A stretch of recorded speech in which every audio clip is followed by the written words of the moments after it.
A Secretaria da Cultura do Estado do Rio Grande do Sul apresenta Coração Missioneiro. Jesuítas e indígenas, uma história de catequização, musicalização e aculturação na América Latina. Os fatos que envolvem as chamadas reduções você vai acompanhar neste documentário. Uma realização TV Sangue de Gaúcho.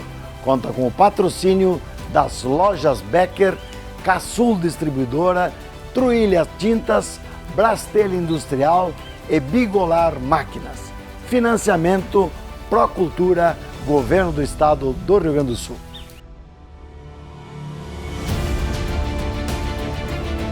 Trabalho, doutrina e música se entrelaçam em uma história que venceu o tempo e há séculos permanece viva no Rio Grande do Sul, no Brasil e em toda a humanidade.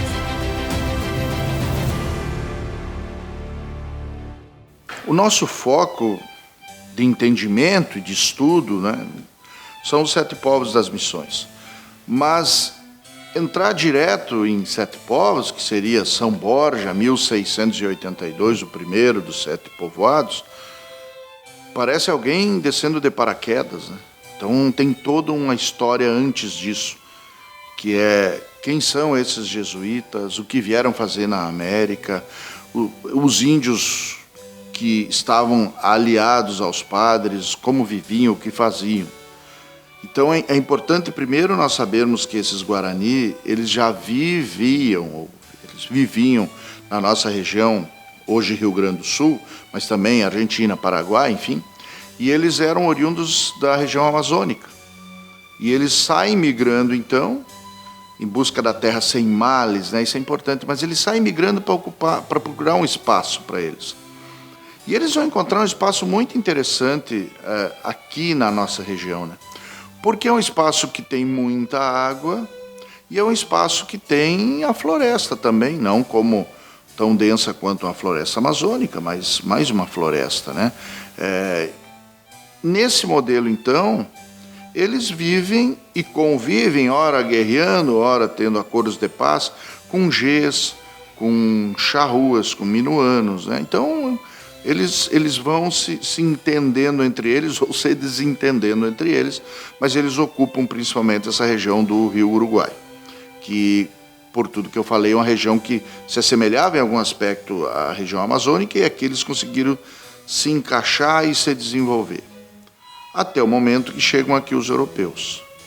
E em que condições chegam aqui os europeus? Aí nós precisamos voltar para a Europa. A Europa, há um momento em que a Europa se abre, que a gente chama de era dos descobrimentos ou das grandes navegações.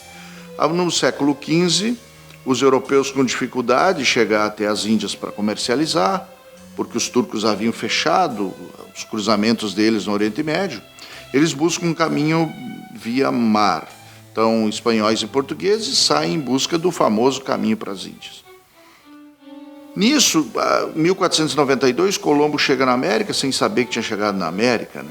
Então, é o primeiro encontro entre americanos e europeus, no caso, espanhóis, apesar de Colombo não ser espanhol, né? Mas vamos lá, era uma navegação oficial da coroa espanhola. E Portugal, por sua vez, né, contornando a África, acaba chegando à costa brasileira. E aí nós precisamos entender que esses países não eram inimigos, então eles não vão guerrear por esse território. Então eles fazem acordos de divisão de terras. O mais importante, o Tratado de Tordesilhas, de 1494, é um tratado então que vai dividir essas terras. Uma linha imaginária, né? Na escola a gente aprende, né? Uma linha imaginária, no sentido norte e sul, em que divide as terras recém-descobertas ou a descobrir entre Portugal e Espanha. Espanha fica com as terras a oeste desta linha, Portugal fica com as terras a leste dessa linha. E aí tem uma divisão, então, a partir de Tordesilhas, do que seria Brasil e do que seria América Espanhola. As nossas missões jesuíticas, e já explico de onde que vem o jesuíta, elas pertenciam à Espanha. E o modelo espanhol é um modelo diferente do português de tratar com esses nativos. O modelo espanhol é um modelo que a igreja coordena totalmente, e a igreja, os jesuítas pretendem a mando também da coroa espanhola, isolar esses índios, para que eles produzam economicamente, mas não atrapalhem e nem sejam atrapalhados pela civilização europeia. Nesse caminho, então, nesta modelagem, os jesuítas começam a desempenhar o papel de sua criação. Por que foram criados os jesuítas, a famosa Companhia de Jesus? Quando a igreja católica se divide e as religiões protestantes começam a operar a partir de Martinho Lutero, século XVI, e aí luteranismo, calvinismo, e depois os ingleses com o anglicanismo, a igreja católica vai perdendo fiéis em número, né? Perdendo força, perdendo, enfim, poder. Então, nessa reação que eles chamam de contra-reforma, um dos elementos que sai do Concílio de Trento é de criar um grupo de padres que vá buscar novos fiéis. Então, eis a Companhia de Jesus, chamam Inácio de Loyola, dão a ele a incumbência de criar esse grupo. Esses padres são diferentes, porque normalmente eles tinham mais de uma função. Não é só padre, né? Por exemplo, Miguel Fernandes, que vem para São Luís, era filósofo também, né? A gente tem o Padre Egros, que também veio para São Luís, é um padre que entendia de pecuária, criação de gado bovino, e vem para cá e se ocupa disso, já com expertise da Europa, né? Padre Sepp era músico, cantor, então eles vêm já com algumas especialidades. E não vêm só para a América. Eles vão para a África, eles vão para a Ásia. Qual é o objetivo da Companhia de Jesus? Eles se dizem soldados de Jesus, né? Uma ordem até militarista, a ordem jesuítica. O fundador deles, Inácio de Loyola, dizia que se o Papa disser que o preto é branco, mesmo sabendo que não é, eles vão concordar, porque eles são fiéis. E eles saem, então, procurar novas almas, novos fiéis para essa igreja. Aí eles chegam na América, e vamos falar da América, que é o que nos interessa. Aqui na América, então, eles começam a reunir estes índios, e não só Guarani, aí, a América como um todo, inclusive na América do Norte, e América Central e América do Sul, que nos interessa. Eles começam, então, a trazer estes índios até eles para professar a fé cristã. Não é fácil? Nem um pouco. Nem um pouco. Muitos e muitos padres foram assassinados pelos índios, porque era uma cultura estrangeira, né? De certa forma agressiva. Por mais que o padre não levasse armas, a agressividade está em o índio receber uma nova cultura, né? Como que ele vai se encontrar nisso? A primeira reação é de negação, como qualquer um de nós, né? Quer mudar de religião, quer mudar de cultura? Não, porque os índios estavam felizes. O que vai acontecer principalmente na nossa região?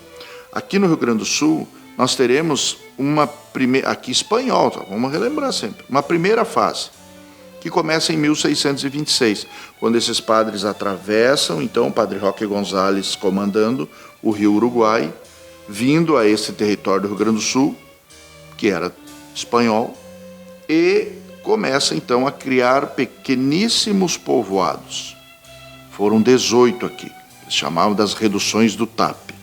Esses 18 estavam começando ainda engatinhando na sua vida, construindo suas primeiras casas, trabalhando culturalmente os índios, muito difícil o trabalho.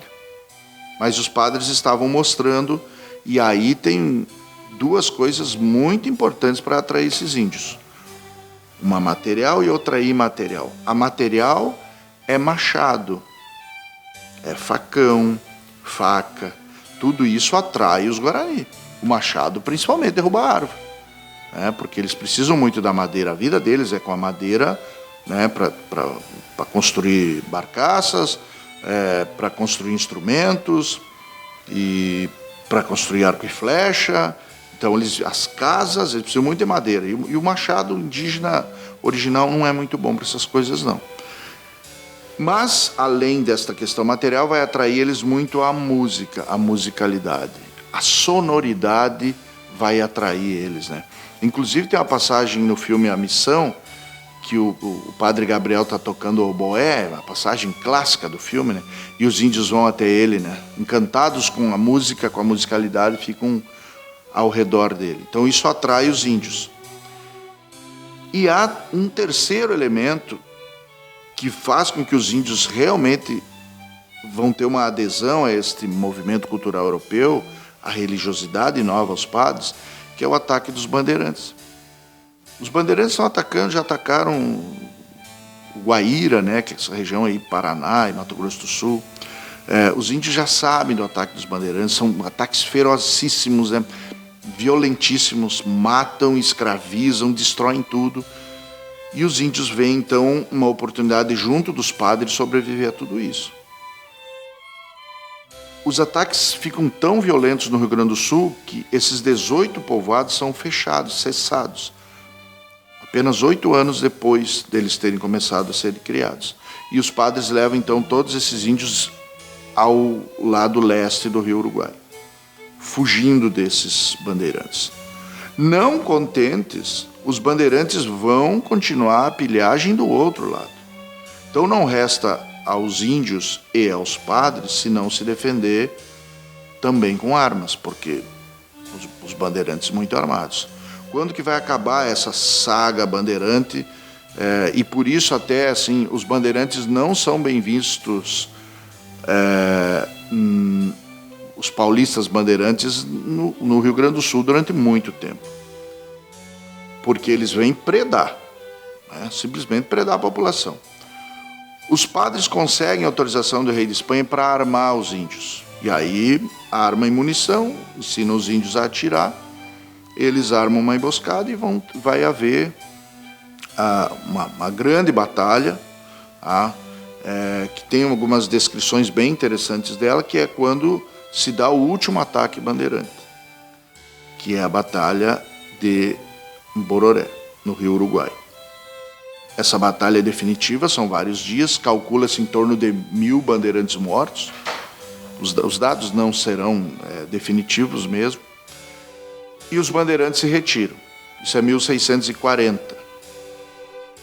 Há um interregno, então, em que os jesuítas não retornam para cá, ainda aguardando novas missões bandeirantes, até que em 1682 é criado o primeiro dos 7 povos, que é São Borja, que é um povoado criado, é apenas uma separação de Santo Tomé. Eles são povoados muito próximos, inclusive, de um se avistava o outro em dias claros, né? E eles têm uma ligação umbilical, São Borja e Santo Tomé. Passados 5 anos, em 1687, então, é criado o segundo povoado, que é São Nicolau. E aí, a partir de São Nicolau, então, no mesmo ano, São Luís Gonzaga, São Miguel. Na sequência, em 1690, São Lourenço. Depois, São Miguel fica muito grande de população. O padre, então, Antônio Sepp, cria São João. A gente tem bastante informação sobre a criação de São João, porque o padre narrou isso em documentos. E mais tarde, então, 1706, San Ángel Custódio, Santo Ângelo hoje, e nós conformamos com isso os 7 povos das missões. E são destes 7 povos que nós temos muito mais informação, que são os povos da segunda fase, que vão permanecer até 1801, se é que a gente pode falar isso, né? Não como jesuítas, como povos jesuítas até 1768, mas até 1801 como espanhóis e como povoados indígenas ainda. A partir de 1801, aí entra Tratado de Badajoz e essa região toda passa ao comando de Portugal. Este é um povoado missioneiro, chamado de Pueblo, logicamente tratando de um povoado espanhol. Esse representa São Luís Gonzaga, um dos 7 povos e um dos 30 povos das missões jesuíticas. O modelo é espanhol e é muito semelhante em todos os 30 povos. Variava alguma coisinha, cemitério para cá, igreja para lá, o Cotiguaçu em outra posição, o Cabildo também numa posição às vezes, mas sempre em torno da praça. Por quê? Porque a praça é o centro político, econômico, religioso da missão. Tudo parte da praça. Tudo parte da praça porque a igreja está no centro da praça, ditando as regras Os sinos badalavam para tudo, para acordar, para se alimentar, para sair para o trabalho, para dormir. A comunidade passava os seus dias aqui. As casas dispostas sempre ao longo da praça para 3 lados e um dos lados então com as oficinas, com os alojamentos, com as escolas. Ao fundo nós tínhamos as hortas. E este é um modelo de pueblo que é referência no mundo. O que aconteceu aqui não se repetiu em nenhum outro lugar. E é isso que nós vamos entender e vamos aprender. A Companhia de Jesus, fundada em 1540 por Inácio de Loyola, mandou seus missionários para todo o mundo. A função principal da Companhia de Jesus era a missão, a evangelização, principalmente através da fundação de colégios. Então, já desde o início, seguiram os jesuítas para o Oriente, para a África, aqui para a América, mas de todas as experiências no mundo, a melhor sucedida foi no que nós consideramos província jesuítica do Paraguai, que embarcava as regiões atual do Paraguai, da Argentina, do sul do Rio Grande do Sul e parte do Uruguai. Então as missões surgiram a partir, essas missões que nós falamos, a partir da província jesuítica do Paraguai, que em 1609 foi fundada a primeira redução chamada San Inácio Guaçu. Isso apenas 2 anos após a criação da província jesuítica do Paraguai.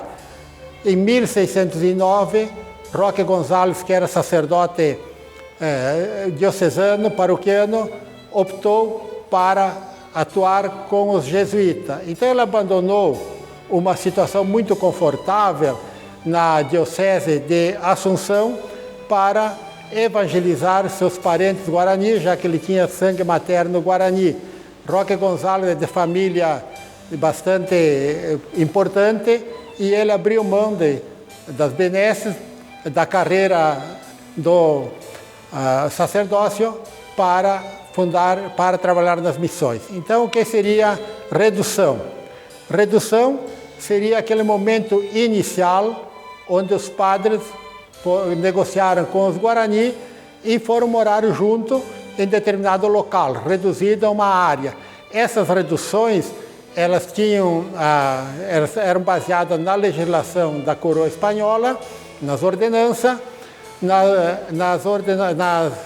nos regulamentos dos jesuítas e também nos interesses dos caciques. É difícil entender, mas é fácil para mim explicar por que os índios aceitaram morar nas reduções. Porque eles estando nas reduções, eles estavam livres do trabalho semi-escravo nas encomendas, por concessão da coroa espanhola. Então isso acontecia só nas reduções jesuíticas. Então, a partir de 1609, com a redução de San Inácio Guaçu, vai ser a primeira onde os índios, na redução, vão estar livres do processo de exploração das encomendas, que era um trabalho escravo que beneficiava os colonizadores espanhóis. Então, a partir de San Inácio, onde Roque Gonzalez chegou para trabalhar em 1611, eu posso discorrer até o Caró, se for permitido. Então, lá de San Inácio, Roque Gonzalez organiza essa redução, reorganiza, melhor dizendo, e em 1614 parte para fundar reduções na região chamada Itapúa. Seria atualmente a cidade de Encarnação, capital de Itapúa, no Paraguai, e a cidade de Posadas, capital da província de Misiones, na Argentina. Ali, Roque Gonzalez funda a redução de Encarnação e também a redução de Anunciação, que seria Posadas. Nesse interim, quando o irmão dele, Dom Miguel, que era o governador interino de Assunção, pediu para Roque Gonzalez mandar índios guaranis para a encomenda, Roque Gonzalez respondeu, depois de fazer todo um relatório das injustiças que sofria, das críticas dos colonos espanhóis, que o índio, pelo direito natural, humano e divino, ele era livre do trabalho escravo. Da região de Itapua, na altura do Rio Paraná, em 1619, Roque Gonzalez já se aproxima do rio Uruguai, onde funda Nossa Senhora da Concepção.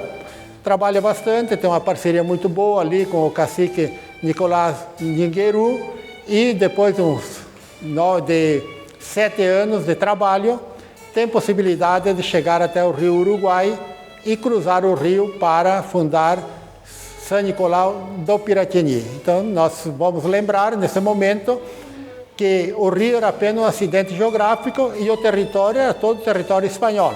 E também é bom reforçar que toda a experiência das reduções e depois das missões dos 7 povos está vinculada à coroa da Espanha. Talvez por isso seja pouco conhecida nos livros didáticos das nossas escolas. É bom salientar que nessas fundações de reduções, os padres não estavam submetendo o índio ou impondo o sistema de redução. O índio ia porque ele tinha 3 vantagens. A primeira era a de que estava livre do trabalho escravo. A segunda, tinha bastante terra disponível, porque a região das missões era de uso exclusivo dos jesuítas, e principalmente também pelo avanço tecnológico trazido pelos padres, que era o machado de ferro. Então a cunha de ferro, o machado, foi o grande instrumento de atração do índio para as reduções.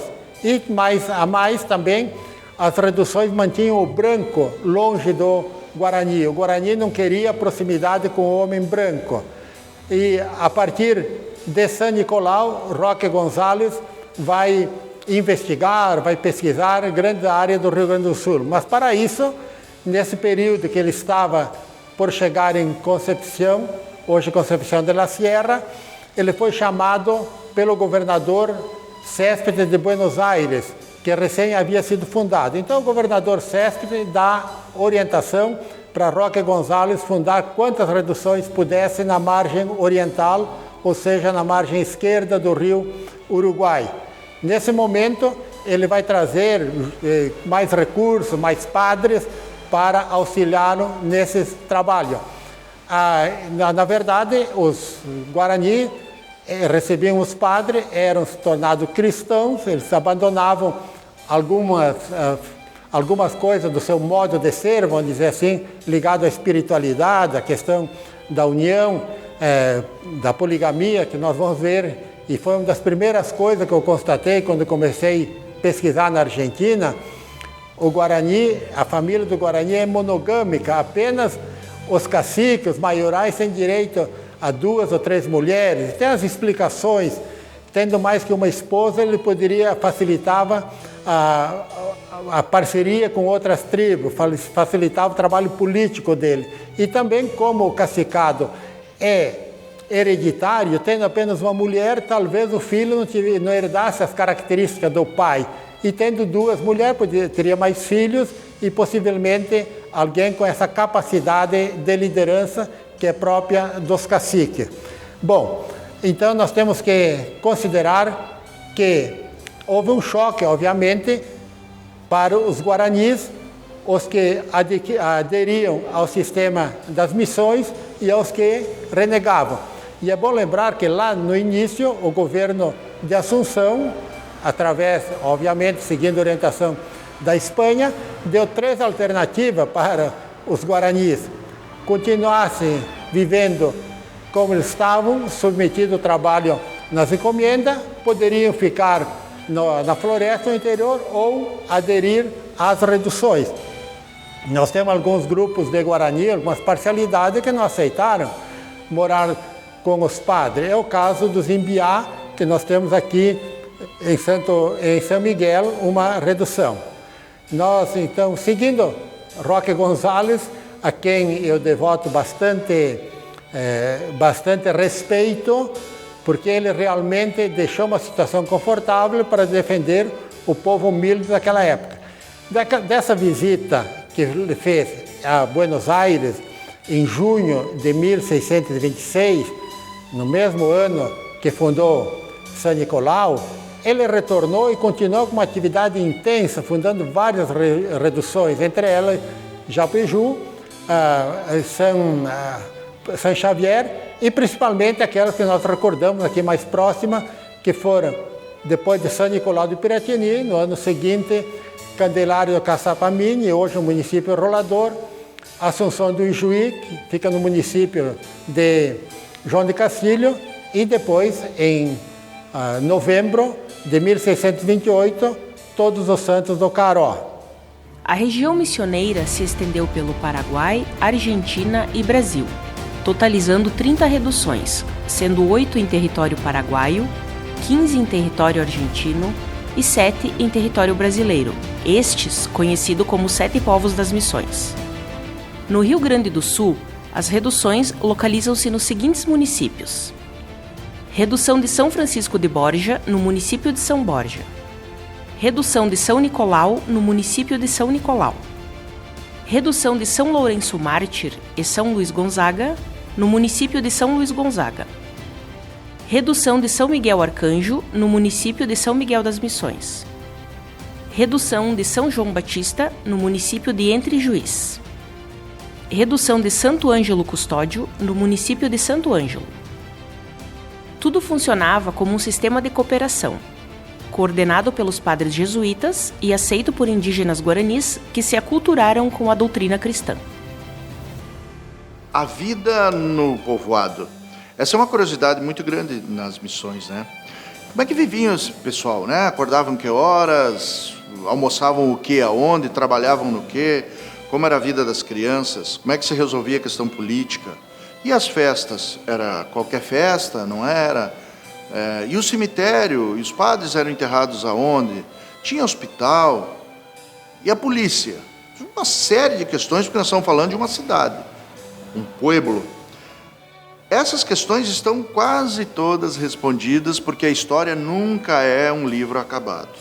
Porque aquilo que nós temos hoje como certo, amanhã, daqui a um pouco, surge um novo documento, né? Como que nós construímos essa história, ou reconstruímos? Através de narrativas de índios, que também escreviam, mas principalmente de padres. Padres muito importantes para a história das missões dos 30 povos e que escreveram. Talvez, ou com certeza, o mais importante de todos, o padre Antônio Sepp, ele escreveu como que ele construiu São João do zero. Padre Peramás, que é um padre que pediu para sair de Córdoba, onde ele vivia, professor universitário em Córdoba, o padre, para viver na missão, para entender a cultura jesuítico-guarani, porque nós vamos ter uma mistura. A cultura do índio americano, Guarani, quase todos, mas vamos deixar por Guarani, e a cultura europeia através dos padres. E este modelo vai se conformar, se configurar no pueblo, que alguns vão chamar de missão, outros de redução. Aí é preciso algum cuidado, esse não é um termo definido. Há variações quanto à historiografia, mas normalmente nós tratamos de redução o aldeamento no pueblo. Reduz o espaço do Guarani. O Guarani era seminômade, vivia nas regiões, e ele passa a reduzir geograficamente. Ele reduz geograficamente. E missão é algo maior, é a missão de evangelizar. Essa é uma das vertentes para explicar. A outra fala que a missão e a redução estão dependendo do período. Tá? O índio que era, eu vou falar selvagem, mas não é isso, né? Mas o índio primitivo, aquele que vivia sem cultura europeia, antes da chegada dos europeus, a gente chama de redução aquelas primeiras, que pega o índio nativo, primitivo, e traz para o seio da cultura cristã, e de missão quando ele já está evangelizado. Então, os termos vão ter essa diferença. Mas eu gosto de chamar de pueblo. O pueblo era a cidade. Uma cidade diferente. Porque, diferente do que a gente tem hoje, não tinha dinheiro circulando. E aí todo mundo trabalhava, mas ninguém recebia dinheiro. E sobrevive como? Cada um tem sua função. Então, cada um é importante, porque se uma das funções não é feita, falta. Por exemplo, eu sou professor de história. Eu daria aula na missão. Eu alfabetizaria as crianças. E eu receberia o que em troca disso? Eu receberia alimento, eu receberia uma casa, eu receberia tecido para as roupas. Uma parte do alimento eu teria que fazer, porque também não dá para alimentar todos, né? Eu receberia a proteção das milícias. Eu receberia a espiritualidade dos padres. Cada um faz a sua função. E funciona a cidade. Ah, funciona como? Acorda, tem hora para acordar. Badalar dos sinos. Acorda, faz o seu desjejum, vai para a missa. Primeira coisa é a missa. Primeiro evento do dia, todos os dias missa. Terminou a missa, cada um vai para o seu serviço.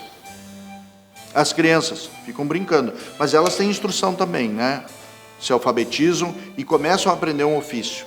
Mas até por volta dos 12 anos brincam, né? Os adultos, porque não tem adolescência, né? Que nem hoje. Os adultos já vão para o seu trabalho. Que trabalho eles vão fazer? Aquele que eles mostraram aptidão. Mostrou aptidão para as artes? Vai para as artes. Mostrou aptidão para a agricultura, para a pecuária, para trabalhar com metais, com madeira, construção civil, milícia, que era a segurança, a polícia, vai para aquilo que tu está apto. Então funcionava como uma engrenagem. O pueblo funcionava certinho, mas aí todo mundo tem que produzir. Aí uma questão, o índio era escravo, ele era obrigado? Não, podia ir embora a hora que quisesse. Isso é uma coisa que às vezes parece, né? Olha, os padres escravizavam os índios. Não. O índio estava ali porque ele queria. Até porque, depois da segunda geração, ele nasceu no pueblo. Aquele modelo é o modelo dele. Os primeiros tiveram alguma dificuldade, mas não muita também, porque eles já assimilaram a cultura religiosa europeia com a sua própria cultura religiosa, que eles tinham um Tupã, que era um deus, e aí vem um deus cristão, que ele é o Tupã, né? Ele substitui o pajé pelo padre com alguma dificuldade, ele usa roupas com alguma dificuldade, mas ele entende. Já a geração que nasce ali, já nasce daquele jeito, não tem estranhamento, tá? E como é que funcionava, por exemplo, a política? Nós pensamos que os padres eram quem detinha o poder máximo na missão. Até dá para dizer que sim, mas me explica como que 2 padres vão coordenar 4.000 índios, 5.000 índios. 2 padres vão coordenar, não dá, não tem como. Então, quem é que coordenava de verdade? Os caciques. Os caciques. Mas aí a gente pergunta, mas não é, os caciques já comandavam os índios e agora comandam de novo? Exatamente, porque é uma fusão cultural. Isso é muito importante, a fusão cultural do modelo europeu com o modelo americano guarani. Cada um cedeu um pouquinho para fazer o quê? Os povos jesuítico-guarani. Os 7 povos, que hoje é Rio Grande do Sul, Brasil, os 30 povos, e aí nós alavancamos para a Argentina e Paraguai.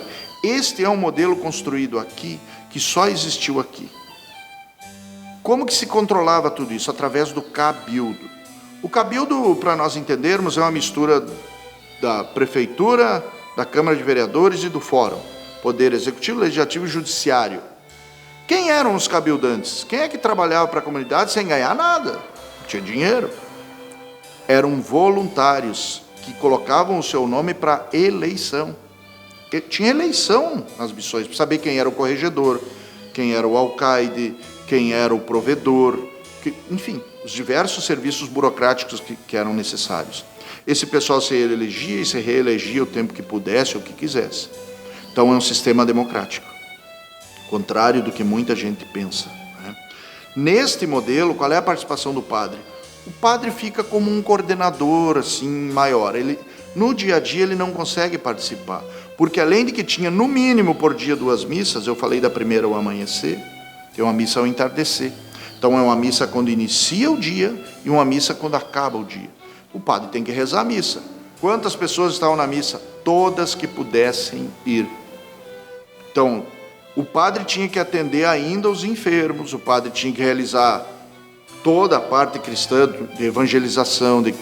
Então, imagina, eram 2 padres. Não tem como ele organizar os serviços da missão, né? Então, esse trabalho era trabalho dos caciques, que eram considerados nobres espanhóis. Cacique era dom. Ele ganhava um título de nobreza espanhol. Aliás, os índios eram considerados os súditos do rei de Espanha, né? Então, assim, se criou uma legislação própria para as missões, a Espanha criou, de tamanha importância que tinha este momento. Dentro da missão, então, o cabildo vai fazer todo esse trabalho de administração. Inclusive, existia um maiordomo, que era uma espécie de um almoxarife, né? Só que ele tinha que prever o que ia faltar. Então, ele previa o quê? Ele tinha que saber quantos índios tinham, o que comiam, que remédio usavam, e prever que tudo isso tivesse sempre à disposição deles. Comércio. Como é que se fazia o comércio? O comércio era de exportação e importação. Não havia comércio dentro das missões. Por quê? Porque tudo que uma precisava, ela tinha, com exceção de algumas coisas que vinham da Europa, né, que eram mais dificultosas. Metal, por exemplo. Mesmo havendo fundição de ferro, mas metal é difícil, né? Então eles traziam objetos de metal, vidro, tá? Traziam vidro, alguma coisa de ouro para usar na arte, tá? O ouro eram folhas de ouro chamado ouro batido, muito pouco para usar na arte, nas esculturas, para fazer coberturas. Combustível, alguma coisa também tinha que vir da Europa, né? Alguns remédios também. Aliás, dos remédios muito interessante. Aliás, interessante o Padre Sepp, quando chega, o Padre Sepp é um alemão, não austríaco. Ele chega nas missões, ele é o grande mestre de tudo. O Padre Sepp tinha que ser melhor estudado. Ele é um gênio. Mas um dia nós falamos disso.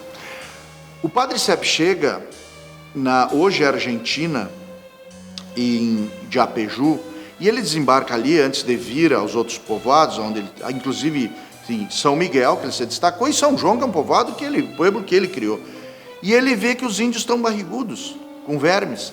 E ele começa então a perguntar para os índios quais as ervas amargas que eles tomavam. E ele chega, depois de alguns meses, a um composto de ervas amargas que expulsa os vermes. E ele dá para as crianças primeiro, obriga as criancinhas a tomar, e elas vão começar a expelir os vermes, e ele vai acabar com a verminose. Então isso é uma mistura de um conhecimento europeu com plantas americanas. Essa fusão que eu falo, que é uma fusão muito importante. Então, algumas coisas vinham da Europa, outras aqui, né? Porque tinha que vir remédios também de fora. Já que estamos falando de saúde, como é que funcionava a saúde dentro do pueblo? A saúde era um modelo que hoje se busca, que era um modelo de quê? Haviam hospitais, às vezes não, mas normalmente havia, e os agentes de saúde iam de casa em casa, chamavam-se curuzuias. Eles iam verificar a saúde das pessoas, e indígenas. Por vezes, muito raro, alguns brancos, irmãos cristãos, que eram especialistas, né? Não médicos, mas muito difícil médico nas missões, médico raríssimo, né?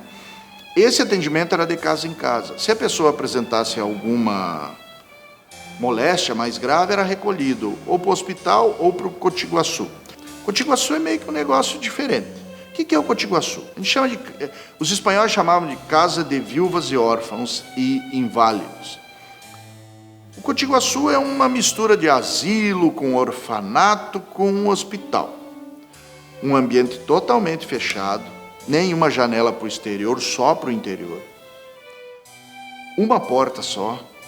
E olha que interessante essa porta. Dizem, a gente não tem comprovação muito clara disso na história, mas há muitos relatos de que a porta só abria com 2 chaves ao mesmo tempo.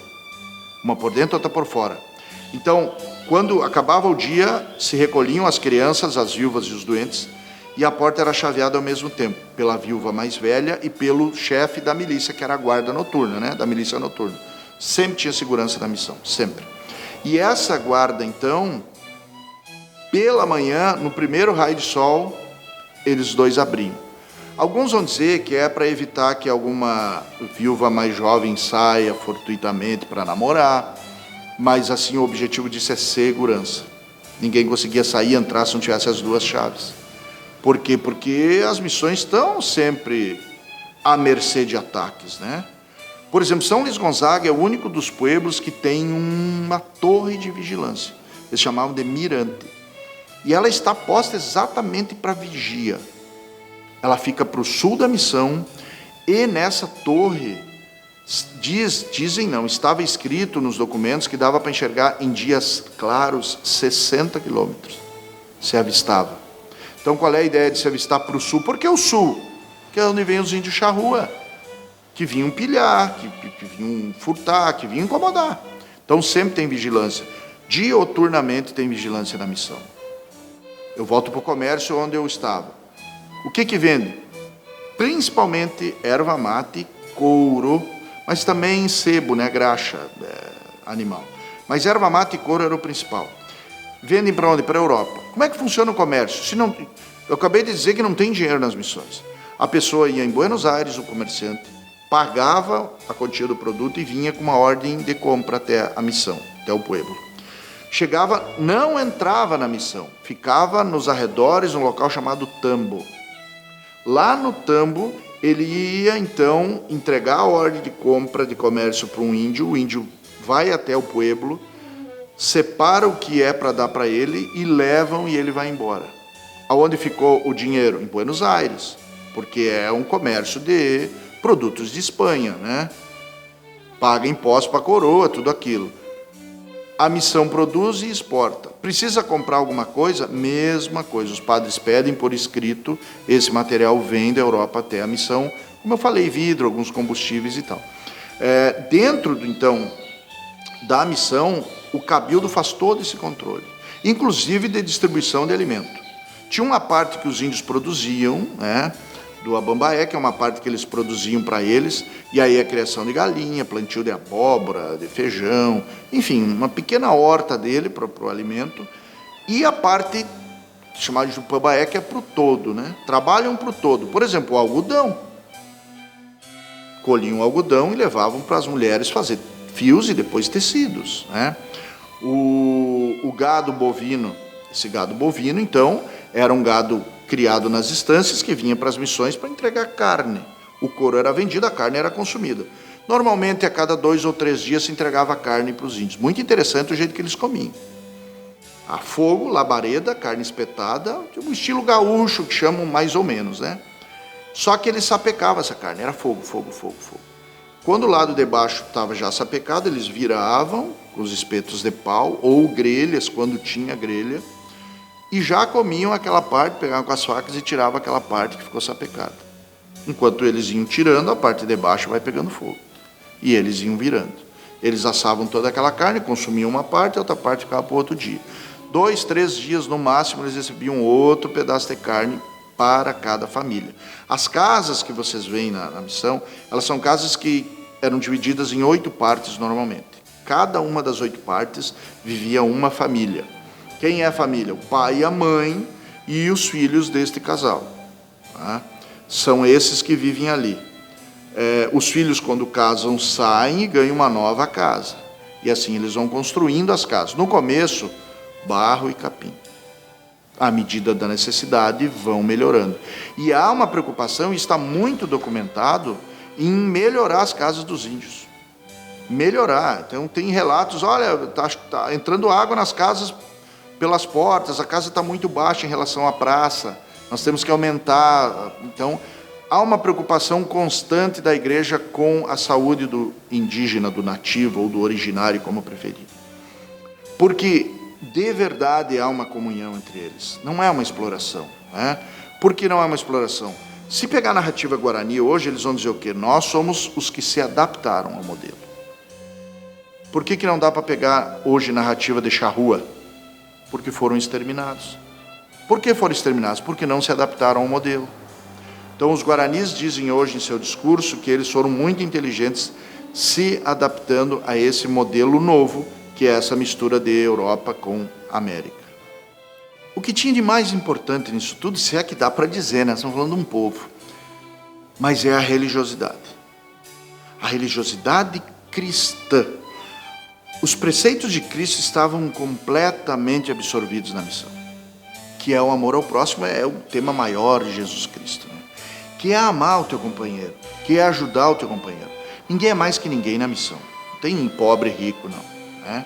E essa religiosidade estava no cotidiano deles, porque o tempo todo o centro das atenções era a igreja. O dia começa e termina na igreja. O padre era visto por eles quase como um santo. Tanto que, quando havia punições para índios, porque obviamente alguns saíam da linha porque é humano, punidos com chibatadas, prisões mais raro, tá? Os padres sabiam quem seria punido e concordavam, mas nunca um padre esteve junto da punição. Porque depois que ele era punido, ele ia lá conversar com o padre para receber orientação. O padre não podia ser o algoz, o padre é o que ajuda. O padre é o representante de Deus. Então a religiosidade está muito presente em tudo, inclusive na arte. Porque se nós formos para a arte e não falamos ainda, a arte ela tem fundo religioso sempre. A dança, as danças, os dançarinos, eu vou dizer profissionais, apesar que não eram remunerados, mas ensaiavam danças, tinham vestimenta das danças, eram em festas religiosas. A escultura, maiormente escultura religiosa, de santos, as igrejas têm, São Miguel, São Luís, estão lá as imagens originais. A música, basicamente a música é o barroco, né? O barroco europeu, que é depois transformado no barroco sul-americano, ou barroco missioneiro, aí, a nomenclatura, né? Mas é uma música basicamente religiosa. E aí nós temos Zípoli, que é o grande mestre disso tudo, que vai compor, inclusive, nas missões.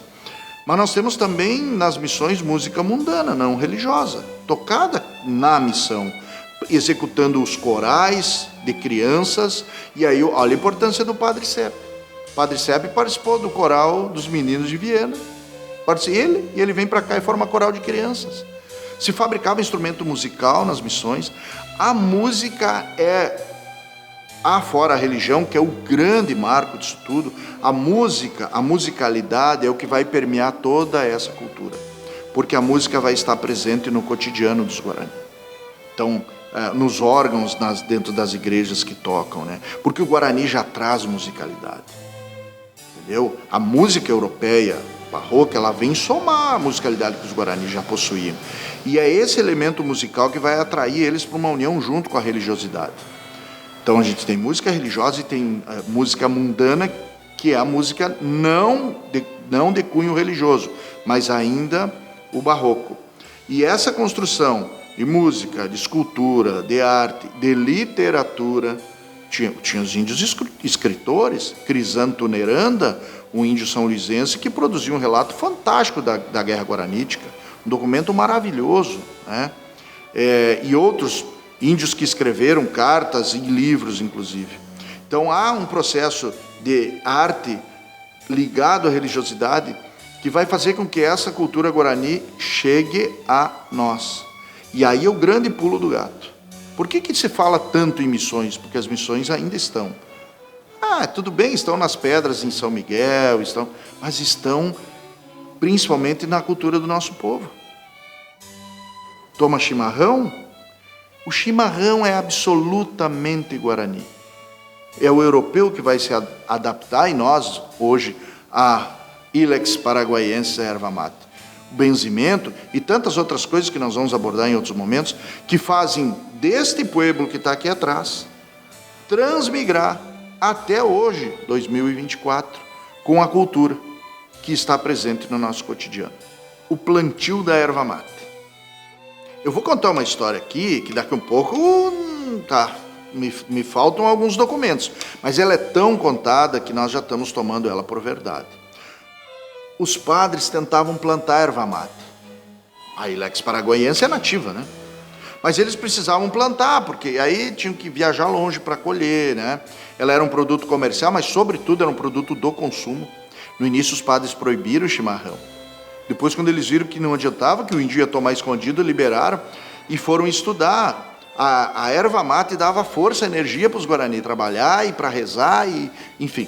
E o Padre Sepp, então, muito curioso, tentou plantar e não nascia. Ele disse, mas como é que nasce? Então ele pensou que podia que os pássaros comiam a semente e depois jogavam fora lá a sementinha lá, quando eles faziam o servicinho deles, e nascia. Ele resolveu fazer um teste, colocar os Guarani a comer as sementinhas, crianças, né? O teste dele foi até onde? Abriu covas e aí orientou as crianças, comiam a erva mate. Quando vocês forem fazer a necessidade, vocês façam no buraquinho, tampa e põe um pouquinho d'água. reza a lenda que foram plantados os primeiros pés de erva mate nas missões a partir do experimento do Padre Sepp. Dá para duvidar? Não sei se dá muito. Vocês sabem que o Padre Sepp fez seda nas missões? Seda, do bicho da seda, tem documentação comprovando. Tá? Um cidadão que consegue fazer seda, que eu nem sei nem como é que começa, plantar erva mate é fácil, né?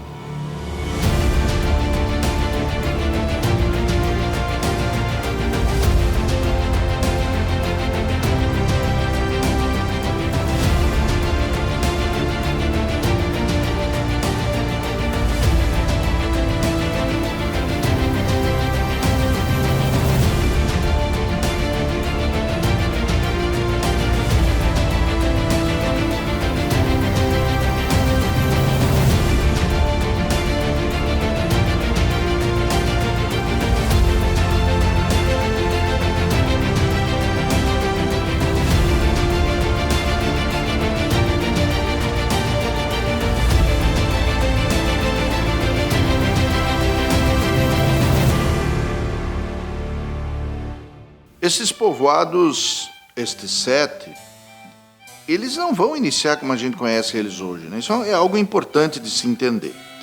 Porque não inicia pronta a cidade, não é um pueblo, uma vila que foi construída e que os índios vieram morar. No início não tem nada, absolutamente nada. O que vai acontecer? A população vai vir quando tiver pronta uma estrutura básica para receber pessoas. Então, num primeiro momento, saem alguns caciques com um padre ou 2, procurando local para fazer esse assentamento urbano. Porque a modelagem da cidade, essa é clara, ela tem uma distribuição muito uniforme, com pequenas variações. Só que precisa encontrar o lugar. Eu falei que o Padre Sepp definiu bem isso, mas vale para os 7 povos. Vai uma comitiva, procura um lugar, primeiro, que tenha água abundante, porque a água, se escassear a água, morrem todos de sede. Não dá para regar plantações e não dá para os animais. Então, a primeira preocupação é a água. Encontrou um local que tem água suficiente, várias nascentes, isso a gente vê nos 7 povos.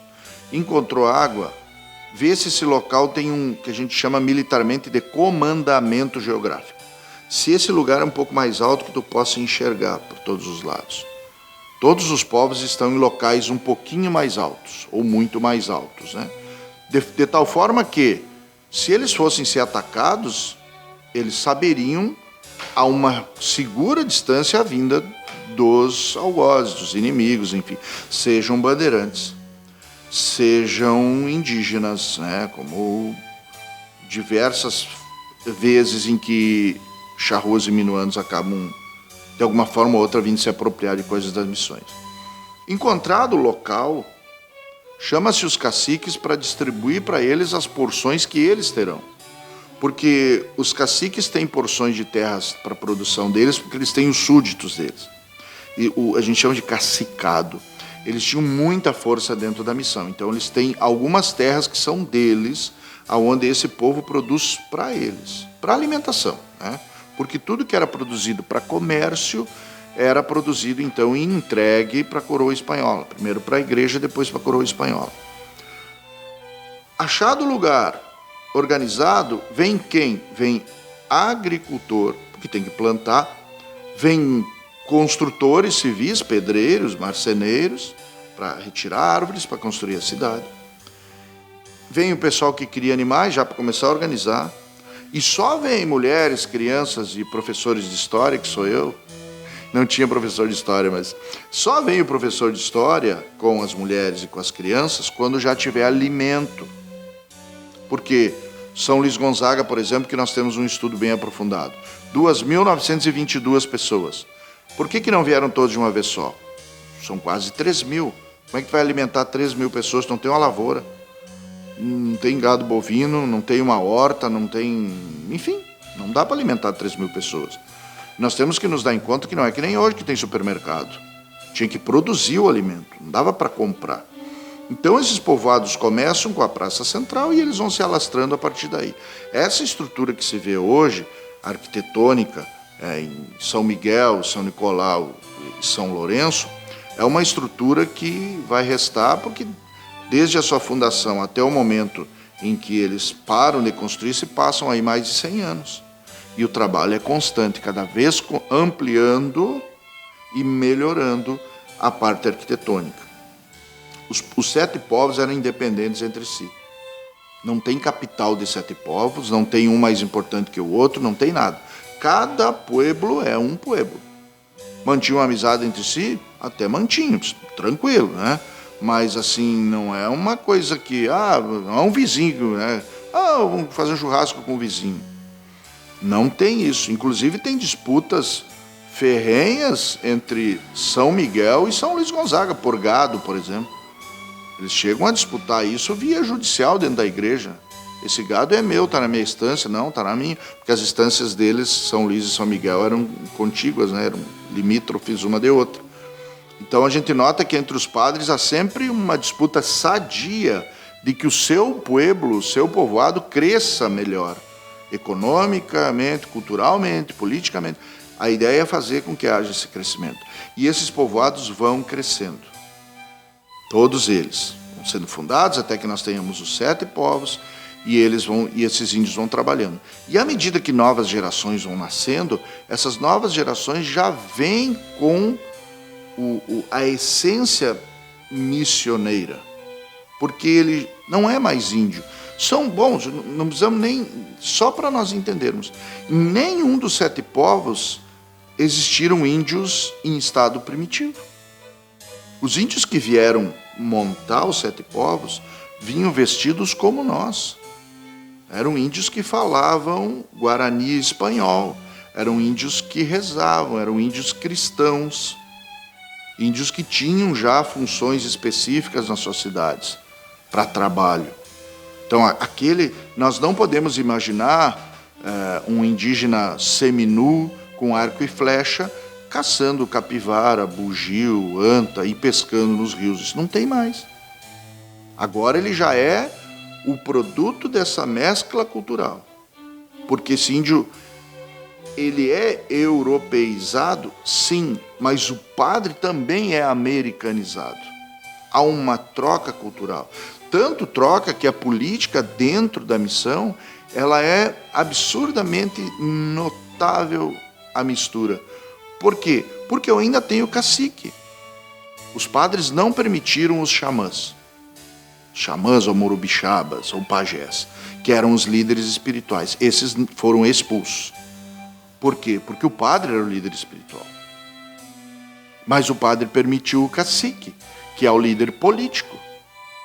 Por quê? Porque o padre não fazia essas vezes. Então a questão da política, a questão do trabalho, da economia, da disciplina, isso tudo era o mesmo modelo guarani. Adaptado, obviamente, a uma nova estrutura, que é uma estrutura trazida da Europa, de uma nova religião, que foi fácil para o Guarani se adaptar. Talvez fácil seja um exagero, mas vamos lá. Porque o Guarani busca uma terra sem males, que não necessariamente é depois da morte. Ele busca em vida já. A igreja cristã tem a terra sem males, que é a terra com Deus, que é Jesus. Então, toda vez que tu tiver Deus no teu coração, tu já está sem males, teoricamente. E depois que tu deixar essa vida, aí sim, tu vai definitivo para o paraíso. Os índios vão ter Tupã, que é Deus, né? E as outras divindades indígenas e os espíritos são os santos da Igreja Católica. Então eles só fazem a substituição. Muito ou pouco, uns mais, outros menos, há uma mistura de religiões. Há um caldeamento cultural nesse caso, um misticismo, um hibridismo cultural. E se cria o quê? Se cria uma terceira religião, que o índio não deixa de professar sua fé. Querem um exemplo disso? Benzimento. Benzimento é indígena, é Guarani, hoje ainda tem, isso não se perdeu, de forma alguma se perde. Então, dentro dessa mescla também cultural, nós vamos ter a mescla política. E esses povos vão produzindo e trabalhando. Detalhe, não tem dinheiro dentro dos povoados. mas todos produzem em harmonia. E essa união, de alguma forma, vai preocupar Portugal e Espanha. Por quê? Porque é um território longínquo, que está funcionando com uma política diferente da política absolutista europeia, de alguma forma. Tem eleições, né? É uma questão econômica que também preocupa as coroas espanhola e portuguesa, no nosso caso a espanhola. São regiões muito ricas. E a autonomia da igreja preocupa também a coroa, e a autonomia dos jesuítas preocupa a igreja. Há uma vertente de que o fim dos povos jesuíticos americanos é culpa da própria igreja, né? A igreja fez questão de acabar. Mas o que nós vamos ter? Feita essa introdução para entender como que eles trabalhavam, essa mistura cultural, essa força que eles atingiram, porque eram independentes. Eles não precisavam, de verdade, da coroa espanhola para absolutamente nada. Eles produziam o que precisavam. Mas vidro eles não produziam. Mas eles traziam de fora. E se não viesse vidro também, segue o baile, né? Vamos seguir. Então, só para dar um exemplo. Há um momento, então, que Portugal e Espanha vão entrar em litígio. E o litígio se dá justamente pela construção da Colônia do Sacramento. A Colônia do Sacramento, para quem não sabe, hoje ela fica no Uruguai, é um forte, uma pequena vila fortificada construída no estuário do Prata.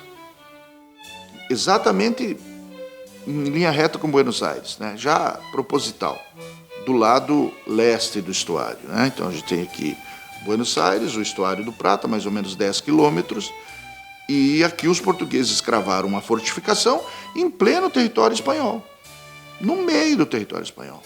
Uma afronta. E ali eles ficaram garantindo que os espanhóis não teriam livre acesso no estuário do Prata, que vai subir o rio Paraná, que vai subir o rio Uruguai, e que vai dar acesso aos 7 povos e vai dar acesso ao ouro que sai dos Andes e prata. Essa construção incomodou muito os espanhóis. Até que há, então, um acordo deles, em 1750, que é o famoso Tratado de Madrid. O Tratado de Madrid é um acordo entre os dois países de que Portugal sai da colônia, abandona aquele forte militar, aquela pequena vila, cheia de canhões bombardeando o estuário. Portugal sai, e em contrapartida, Espanha dá a Portugal a região dos 7 povos. Entrega essa região a Portugal, que Portugal já andava por aqui tentando já há alguns anos. Eles aceitam o acordo, só que aí tem um empecilho. E os índios? O que fazer com os índios? Portugal diz, olha, eu aceito o acordo, mas eu não quero índio. Portugal tem a ideia de colocar aqui portugueses ou descendentes para produzir na região, que é o que vai acontecer depois. Então, tem que expulsar os índios e os padres. Então, eles vão montar uma estrutura para expulsar. Num primeiro momento, tem um grupamento português militar e um grupamento espanhol militar. A ideia é que os dois destacamentos ataquem ao mesmo tempo os 7 povos. Um atacaria São Miguel, os portugueses atacariam São Miguel, e os espanhóis atacariam São Borja, para expulsar eles para o lado oeste do Rio Uruguai, ocupar essas terras com portugueses, tudo certo. Foi através da música que os índios guaranis foram atraídos pela igreja. A música, então, nós podemos dizer que a música foi essencial, excepcional. Havia grupos de música em todas as reduções, inclusive tinha um problema dos índios em selecionar, tanto eram as crianças que queriam ser músicos. E não é só música, tinha a dança, tinha teatro do sacro, e a música também, música sacra, e também tinha música mundana, música para as festas deles. E o índio tem um ouvido musical muito bom. E a música estava presente todos os dias. É comum se ouvir falar que antes de ir para a roça, para o serviço, ia um grupo de músicos tocando uma música. Então o indígena saía para o serviço, em primeiro lugar, com a barriga satisfeita. Fazia um de bom de Jesus e depois a alegria da música. E quanto às estátuas, sim, basta percorrer os museus para ver a quantidade que tem, e também no interior ainda existe em algum lugar. Em Santo Antônio das Missões tem um museu muito lindo, aí são de pequenas estátuas. Então, o convencimento para a conquista, vamos dizer assim, religiosa, passava muito pela música e pela escultura. Mas é bom lembrar que, até chegar o momento de usufruir dessa música, os índios tiveram um longo período de desenvolvimento para chegar a esse momento sublime das grandes festas, com grandes conjuntos musicais, inclusive conjuntos que visitavam uma redução ou outra e se apresentaram tanto até em Buenos Aires. Bom, quando a gente fala em missões jesuíticas, a gente esquece que na América Portuguesa também houve missões jesuíticas. Na verdade, começaram cerca de 50 anos antes. No entanto, apesar disso, com a expulsão dos jesuítas, em 767, se não me engano, ficaram para nós diversos acervos de instrumentos, cartas, partituras, muito mais na América Espanhola que na América Portuguesa, que eu concordo com os musicólogos que isso não é só fruto de uma melhor preservação, como também de uma produção musical muito mais rico e muito mais intensa nesses estabelecimentos espanhóis jesuíticos. Essa diferença a gente pode observar também em documentos de época, como uma carta ânua do padre Antônio Ruiz, que é um superior da missão Guairá, escrita em 1628, que ele descreve o encanto do padre visitante da vila de São Paulo pela música produzida em Santo Inácio. Vejo essa redução, um clérigo ordenante da vila de São Paulo, com o desejo de acabar de se ordenar no Paraguai. Voltou muito maravilhado em ver o cuidado dos índios e de ouvir a música, para ter também em sua terra, levou alguma música consigo. Então, é um testemunho de época que nos mostra quanto a produção na América Espanhola, nas missões jesuíticas espanholas, era uma produção muito mais intensa, muito mais rica. O começo disso tudo já vem, como alguns relatos dizem, que os guaranis por si só já tinham uma afeição à música. O problema de se falar isso, de como era a música deles, é bastante complicado porque não se tem registros o suficiente, mas o que é certo é que os sons, a música, por assim dizer, tem um papel fundamental na cosmologia religiosa dos guaranis. Eles utilizavam certamente instrumentos, talvez imitando o som da natureza, como a gente observa também em outras tribos da América em geral. Certo que cantavam, mas a gente talvez não consiga analisar suficiente ou profundamente essas canções com os poucos registros que temos. Mas o simples fato da gente, dessa música, dos sons fazerem ter esse papel central nessa cosmologia guarani, vai ser fundamental para a catequização. A gente encontra relatos que os padres, às vezes, saíam para passear em canoas, tocando flauta, cantando, e podiam observar nas margens dos rios diversos guaranis que, seduzidos por aquela música, vinham ver o que estava acontecendo, né? Quase como divindades ali produzindo música. E isso sim foi a porta de entrada para essa... Porque os padres aproveitavam para explicar o que estavam cantando, né? E invariavelmente essa música produzida, claro que existe música profana, mas a sua grande maioria, a sua grande produção está ligado necessariamente à questão religiosa.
Essa linguagem da música, dos missioneiros, por assim dizer, né? O nosso estado, o Rio Grande do Sul, ele é muito rico, acho que na questão, acredito eu, na questão cultural, no modo geral, artística, através, né, das suas regiões que tem dentro do estado, da regionalidade, da forma de se expressar através da arte, da música. E as missões têm disso muito forte, trazida, né, desse resgate que vem da questão tipo emocional, da forma de se concentrar.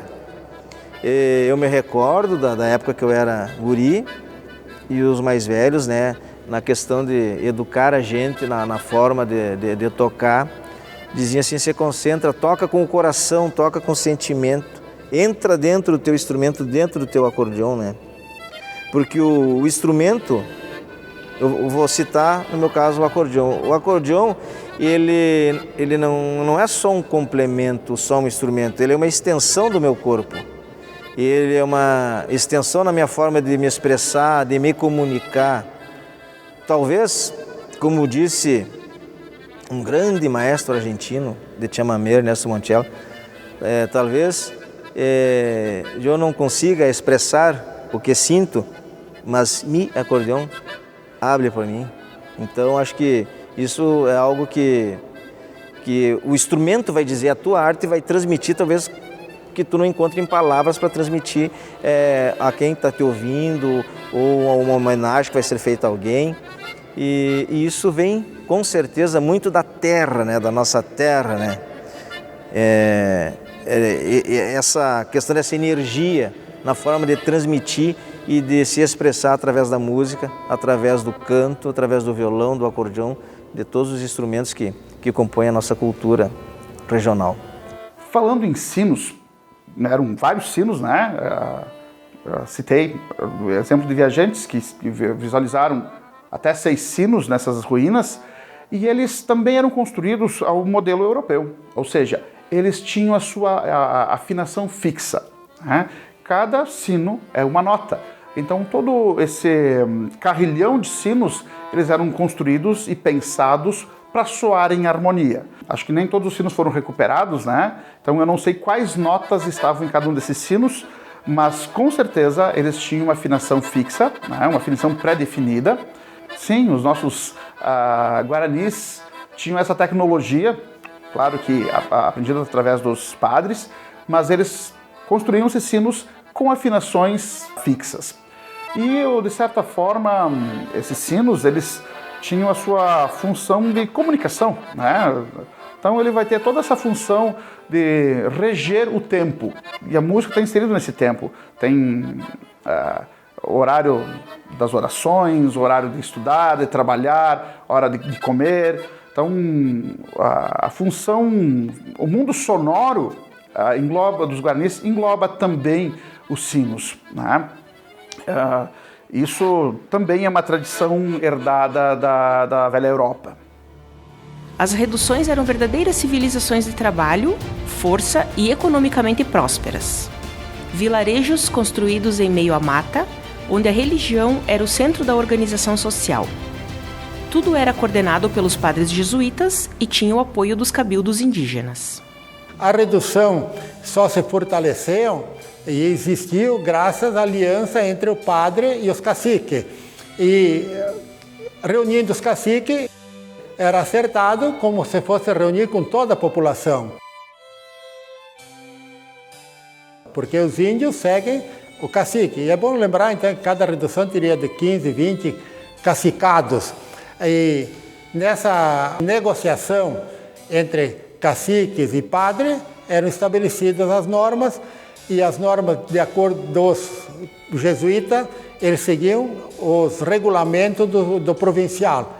Então são várias coisas, vários fatores que explicam o crescimento e o desenvolvimento da redução.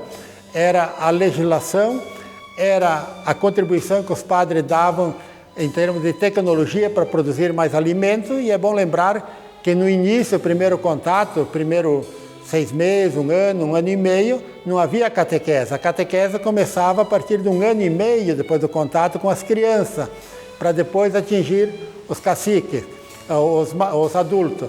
E os pais tinham muito cuidado com a questão do batizado, por exemplo, que os xamãs, que era o contrário à presença dos padres, quando sabiam que um padre batizava uma criança que estava correndo risco de morte, se essa criança morria, eles diziam: o padre não está trazendo a salvação, está trazendo a morte.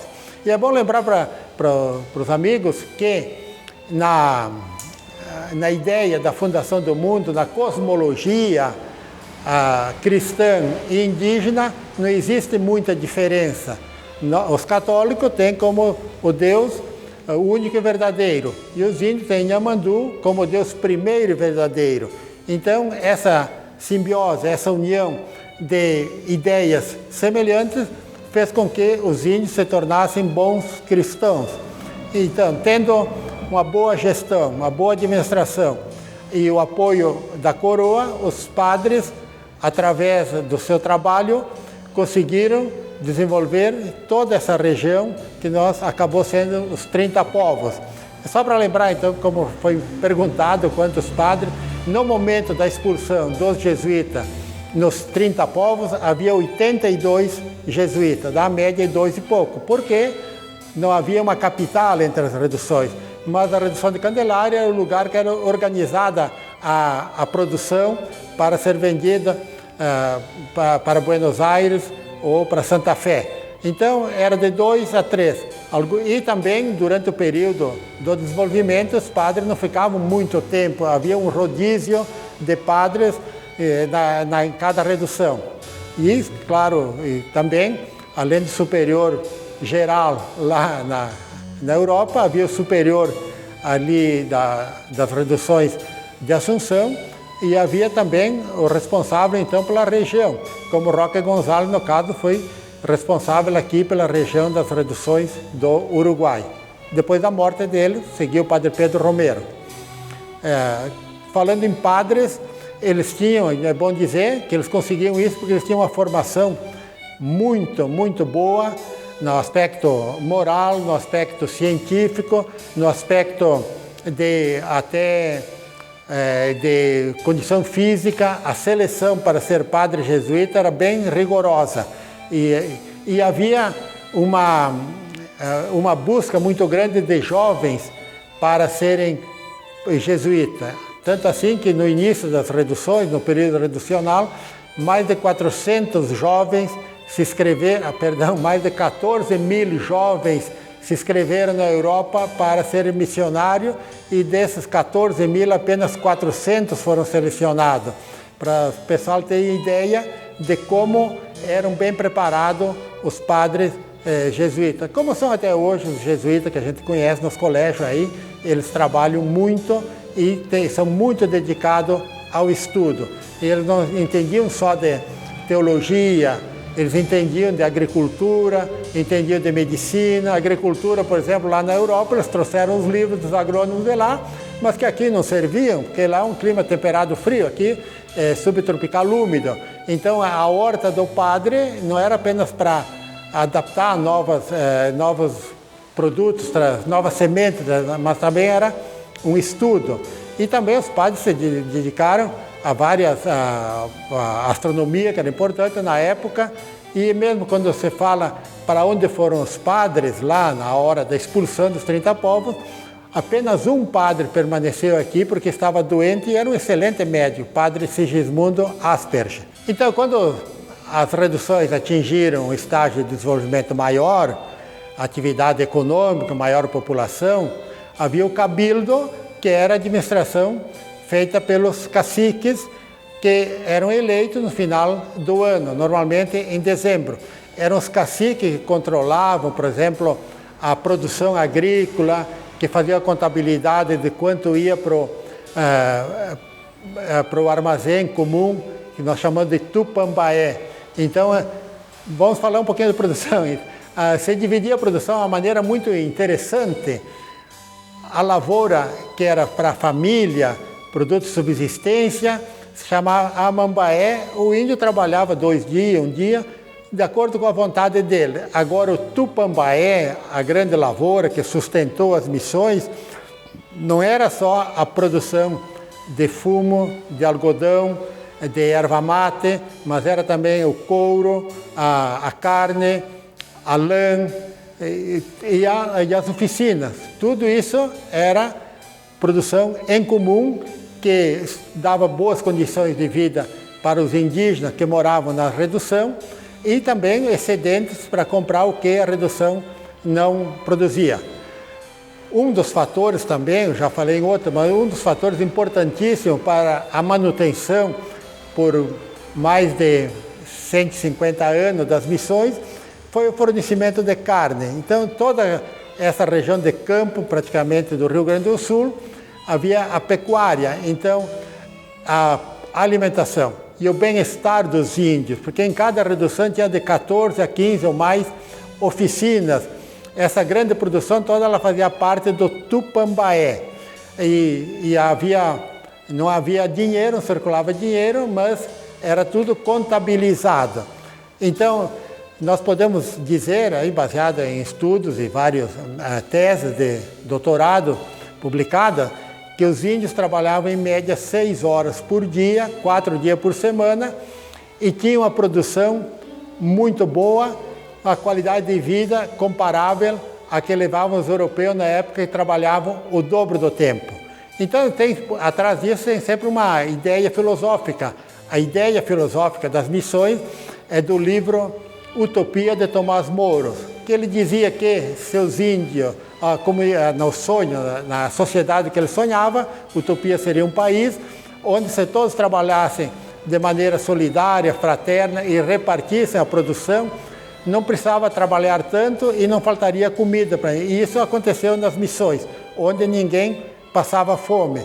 E nós vamos ver então que não era só comida, era o bem-estar em vestuário. Por exemplo, no inverno tinha a roupa de lã, no verão a roupa de algodão. As casas, são muito criticados os padres, dizendo que os índios construíram igreja, construíram colégio, mas construíram boas casas para eles também de pedra, né? E quanto à construção de igreja, seria interessante que arquitetos e engenheiros explicassem à população em geral que erguer pedra, como você vê nas ruínas ou no sítio arqueológico de São Miguel, havia tecnologia na época que isso não significa um trabalho de esforço de escravos. Então, a ideia, infelizmente, hoje ainda é de que os padres chegaram, impuseram as reduções, submeteram os índios ao trabalho forçado, ganharam dinheiro e foram embora. Não é assim. Na verdade, o fim das reduções se deu por outros motivos que nós poderemos abordar logo mais, questões políticas que envolviam mais a Europa do que a região local aqui. Essa história permanece registrada nos sítios arqueológicos missioneiros através de ruínas, de registros culturais e arquivos secretamente guardados pela Igreja Católica. De onde tiramos informações para saber da história das missões? O historiador é um cientista. Ele não pode achar, ele não pode supor. Por mais que eu tenha crenças, eu não posso dizer, olha, eu acho que os extraterrestres vieram aqui e fizeram... Não, o historiador precisa de pistas, né? E essas pistas são dadas por fontes históricas. Fontes escritas, visuais, sonoras, audiovisuais e tal. Fontes das missões, e nós já temos 300 anos de distância, cada vez ficam mais escassas. O que a gente chama de fonte primária. Você vai ler um livro e vai dizer, olha, eu li num livro, mas aquilo que tu lê no livro, alguém precisou pesquisar lá atrás e escrever no livro. Então, esse que foi pesquisar lá atrás, que é um historiador, seja acadêmico, seja historiador leigo, não tem problema, essa pessoa deverá estar calcada em documentos, que podem ser entrevistas, claro que sim. Mas assim, como eu tenho 300 anos de distância, eu vou entrevistar quem viveu nas missões? Não dá. Então, vou entrevistar o filho do filho do filho do filho do filho. Se torna difícil, né? Fotografia do período missioneiro, não existia fotografia. Filme, muito menos. Então, eu vou me calcar em quê? Documento escrito. Maiormente, documento escrito. E qual é a documentação mais importante para entender missões? Os 30 povos. O inventário de 1768.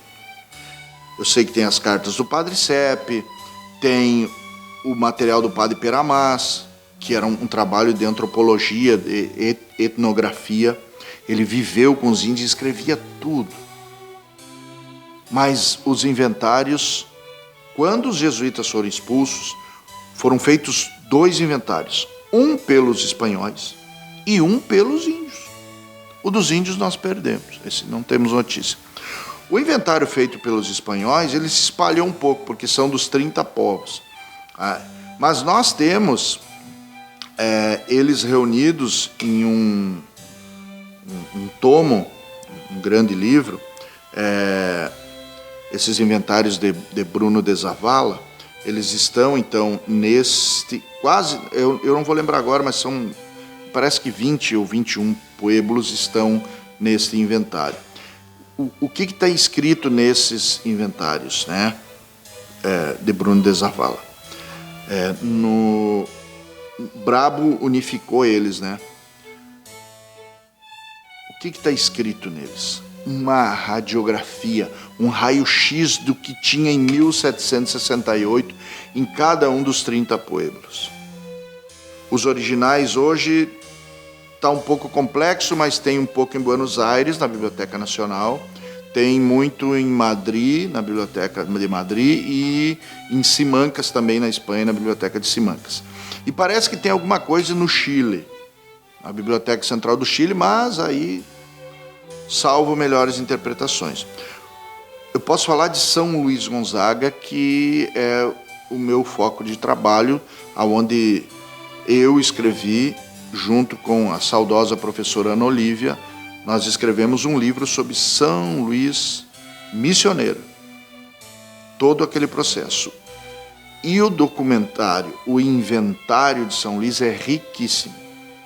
Quando eles saíram, eles contaram. Para ter uma ideia, eles contam quantas colheres tinha. Veja a minúcia, né?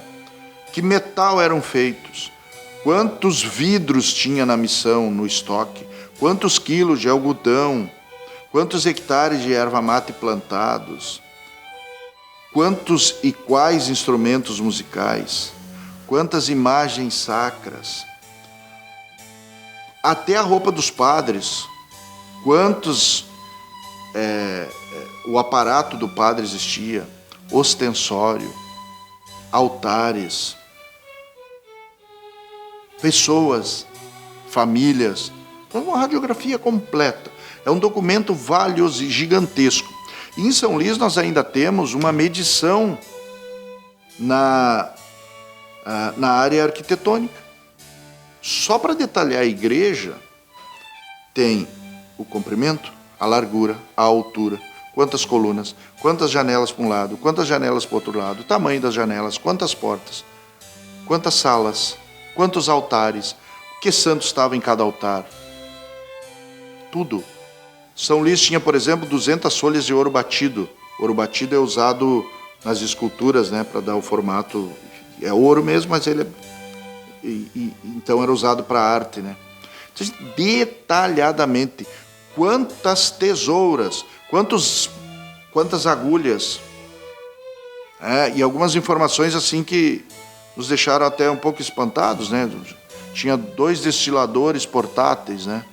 Bom, se destilava então, se destilava para fazer álcool, né? E aí tem umas interrogações que não saem. Era álcool para beber ou para tratar os doentes, né? Ferimentos, fazer asepsia. Então, o inventário hoje é o documento mais precioso de fonte primária sobre as missões. E é um documento fidedigno. Claro que só ele, daqui um pouco, ele se engana. O historiador tem que estar atento. Como que nós vamos desenhar, por exemplo, as missões? Nós temos a planta do Cabreiro, que era um português que veio depois. Fez uma planta, a plantinha baixa das missões simples. Colocou umas letrinhas e disse o que era em cada lugar. Então nós vamos somando essas informações todas, né? E a partir dela nós vamos montando o quebra-cabeça da história das missões. Então hoje um historiador que queira trabalhar seriamente sobre a história das missões, ele não pode abrir mão dos inventários. E ainda tem documentos primários importantes. Por exemplo, o padre Nussdorfer, ele é o único padre que por 2 vezes foi o superior geral das missões, né? E esse padre foi escolhido pela igreja para fazer um diário da Guerra Guaranítica. O padre fez um diário, mais de 300 páginas, da guerra. Tem um outro diário que é do padre Rennes, que foi feito por ele mesmo. E o padre Rennes dá uma visão indígena dos combates, porque ele acompanhou os índios. O padre Nussdorfer dá uma visão oficial da igreja sobre os combates. Então vejam a riqueza de material que se tem hoje que eu digo há alguns anos já, né, para fazer esse estudo sobre missões. Por isso que esse assunto vem à tona. Por isso a importância hoje de se entender, né, a história das missões para poder entender o hoje. Não dá para entender o hoje sem entender isso. Algumas dúvidas que ainda pairam muito grandes, né? A cruz chamada hoje de cruz missioneira. Qual é a origem dessa cruz? Existiam muitas nas missões?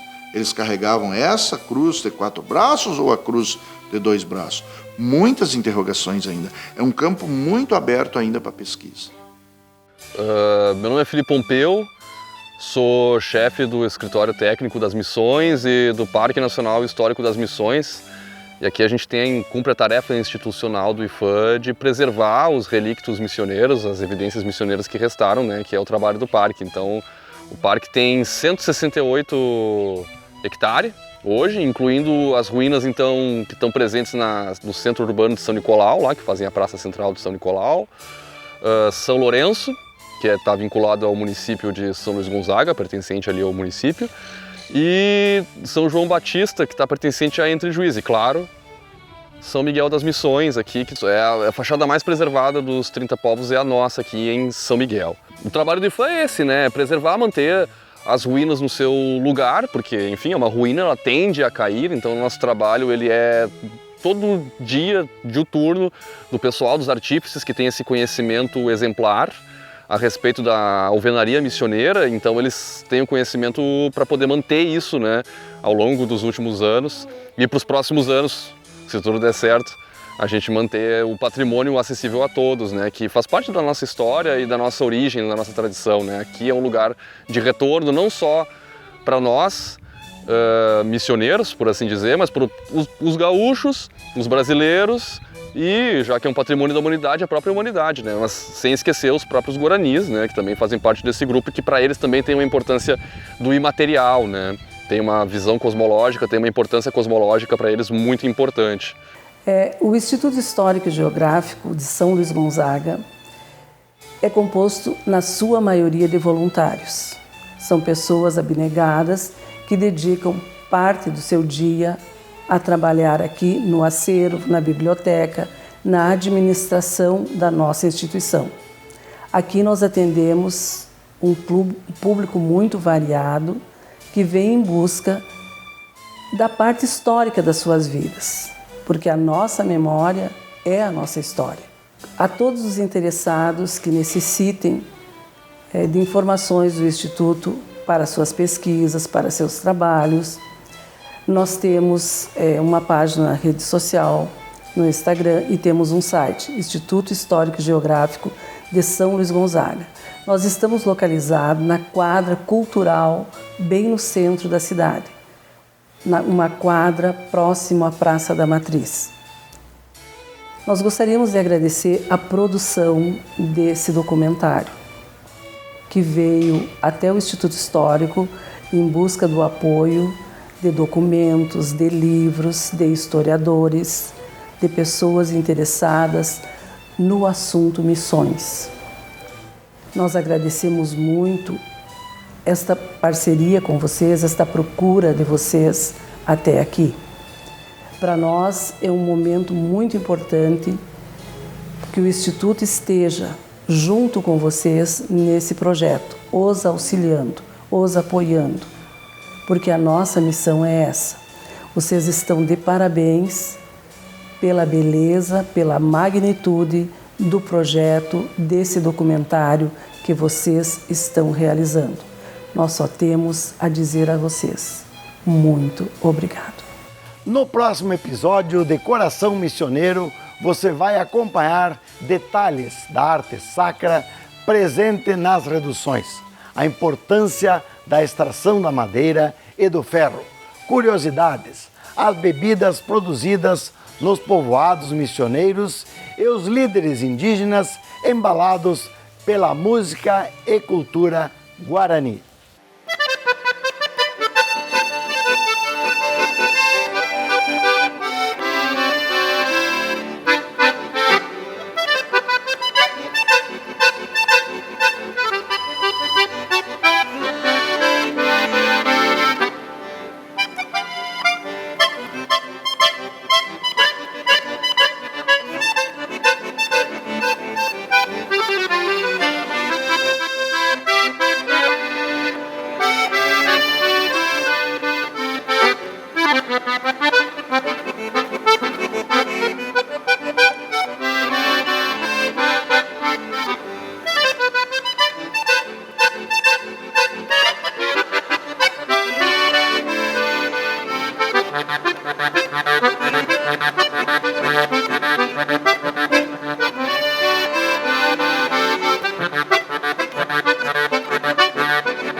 A história das missões jesuíticas é um campo vasto com aproximadamente 4 séculos. Tendo em vista esta grandeza e complexidade, esta minissérie ficou reduzida quanto aos assuntos apresentados. Ainda queremos dizer que as relações entre os jesuítas e as populações indígenas locais foram contadas de forma imparcial, conforme os relatos de historiadores, professores, pesquisadores e outros entrevistados. Uma introdução valiosa ao tema e que tem como objetivo incentivar os espectadores a buscar novas informações, seja por meio da leitura, pesquisa ou visitas a institutos históricos e geográficos, museus e sítios arqueológicos existentes que são abertos ao público em horários determinados.